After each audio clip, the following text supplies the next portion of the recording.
Sawubona msakazi, ngephimbo lakho elimtoti. Ngicela ungithumelele lencwadi yothando kubuhle engayikhethela bona emhlabeni. Utshengi Makhunga. Ngaze ngamshada, ngamenza unkosikazi kwaButhelezi.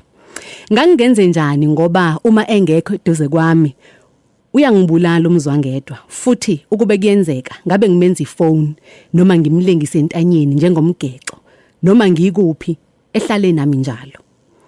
Msakazi, ngiyababuka nje abantu bethenga omahitha okushisa endlini, baphinde bathenga omafan okupholisa endlini. Mina ngizokuthengelani ekhona ukaMakhunga.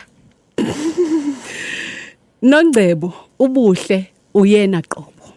Umoya wakhe ngathi piano olumnandi lunkenenesa. Umemamatheka ngathi intaba zokhahlamba zilele iqhwa.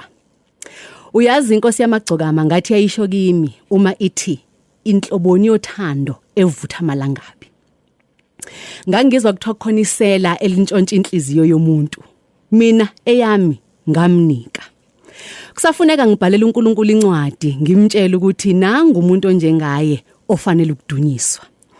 Lembali ngayithatha ngayoyitshala ekhaya, yaqhakaza ngobuhle bayo. Wavela uAyabonga ngathi ngisamangazwe ubuhle angiphe bona, wavela usuku oluhle. Lembali yaphinde yathi izonginika unondumiso ukuze ngikhululeke ngiyibone ukuthi ngiyathandwa futhi ngikhethiwe. Mina ngaziwa ngosicisini Buthelezi eMsinga eSampofu emaPhephethweni.